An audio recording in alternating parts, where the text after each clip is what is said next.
जन जन के मन में प्रवाहित देश का सम्मान बने अखंड आर्यव्रत हमारी पहचान।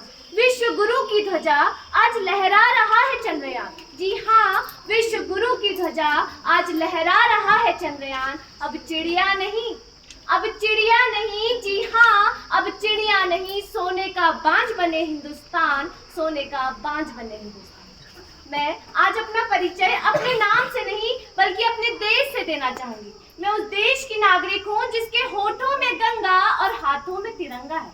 वो देश जो कभी सत्यम शिवम सुंदरम, कभी वंदे मातरम, तो कभी पंजाब सिंध गुजरात मराठा द्राविड़ उत्कल बंगा है। मैं उस देश की नागरिक हूँ जहाँ डाल डाल पर सोने की चिड़िया को पाया जाता था और जिसे अपने भूगोल से पहले पूरे ब्रह्मांड का भूगोल नजर आता था। वो देश जो 7 समंदर पार परदेशियों को भी अपने ब्रदर्स एंड सिस्टर्स कहकर बुलाता है, यही प्रेम की पूज्य भूमि भारतवर्ष कहलाता है। दोस्तों, मैंने भी एक सपना देखा है, अपने देश के उज्जवल भविष्य का सपना, विकसित संपन्न एवं अखंड भारत का सपना। मेरी आंखों में एक ऐसे सपनों का भारत गोता लगाता है जहां फिर से तक्षशिला एवं नालंदा जैसे विश्वविद्यालय हो, जहां हर शिक्षित को रोजगार मिल जाए, जहां भ्रष्टाचार जड़ से खत्म हो जाए, जहां जाति धर्म मजहब के नाम पर कोई दंगा ना हो पाए और जिस देश का हर नागरिक अपने देश के सम्मान और अस्तित्व के लिए मर मिटने को तैयार हो जाए। मेरी आंखों में एक ऐसे सपनों का भारत गोता लगाता है जहां महिला सुरक्षा एवं शांति के संदर्भ में हमारा प्रथम स्थान हो।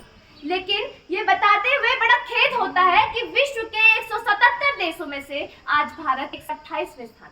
मैं एक ऐसे भारत के प्रति संकल्पित हूँ जहाँ जो फिर से सोने की चिड़िया बन जाए। मैं एक ऐसे भारत के प्रति संकल्पित हूँ जहाँ कश्मीर को लेकर आतंकवाद याद न आए, अगर याद आए तो केवल खूबसूरती। और जो सपना मैंने अपने भारत के लिए देखा है ना, उसमें हर स्त्री का सम्मान होगा, हर पुरुष मर्यादावान होगा, किसी भी दंगे का कारण न गीता न कुरान होगा। जी हाँ, मेरे सपनों का भारत इतना महान होगा और इतना महान होगा कि उसमें रहने वाला हर एक नागरिक जीते जी रक्तदान करेगा और मरने के बाद अंगदान देकर किसी मरते हुए को जीवन दान देगा।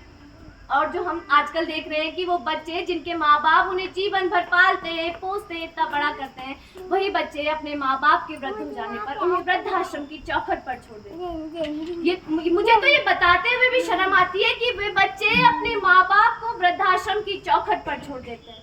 लेकिन मेरे सपनों के भारत में ऐसा नहीं है। मेरे सपनों के भारत में हर बूढ़े माँ बाप को अपने बच्चों का प्यार मिलेगा, जिसे देख पड़ोसी देश का नागरिक भी अगले जन्म में भारत में जन्म लेने के लिए संकल्पित है। और मेरे भारत की महानता किसी से छुपी नहीं है।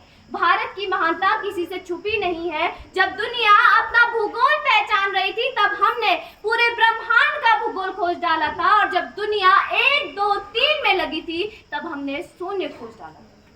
और मेरे सपनों के भारत में को साकार करने के लिए हर एक नागरिक को अपने कर्तव्यों को जानना होगा। हर युवा को ये सोचना होगा कि हमें आर्यभट्ट, डॉक्टर APJ अब्दुल कलाम, महात्मा गांधी जैसे राजनेता वैज्ञानिक बनना है। लेकिन आज के इस दौर में वो युवा जिनके ऊपर जिम्मेदारी है अपने देश समाज व राष्ट्र की आशाओं को बांधे रखने की, वही युवा 4 बाई 4 इंच की छोटी सी स्क्रीन में अपनी कोमल उंगलियों के घर्षण मात्र से अपनी भावनाओं की इमोजी भेज रहे हैं।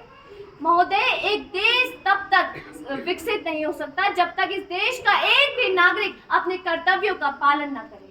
और ये तो हम सभी जानते हैं कि सपना और वास्तविकता में बहुत फर्क होता है।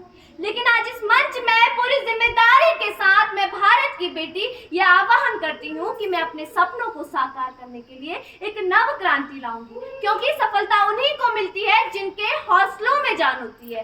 पंखों से कुछ नहीं होता, हौसलों से उड़ान होती है, हौसलों से उड़ान होती है। अंत में अपने शब्दों को विराम देते हुए बस इतना ही कहना चाहूंगी कि मेरे सपनों के भारत के हर एक नागरिक को ये पता होगा कि भारत कोई भूमि का टुकड़ा नहीं है। भारत कोई भूमि का टुकड़ा नहीं है, एक जीता जागता महापुरुष है। ये वंदन की धरती है, ये अभिनंदन की धरती है, ये अर्पण की धरती है, ये दर्पण की धरती है। यहाँ की नदी नदी हमारे लिए गंगा है, यहाँ का कंकड़ कंकड़ हमारे लिए शंकर है। हम जिएंगे तो अपने भारत के लिए, हम मरेंगे तो अपने भारत के लिए, और मरने के बाद भी गंगा नदी में बहती हमारी अस्थियों को कोई कान लगाकर सुनेगा ना, तो उससे भी एक ही आवाज आएगी,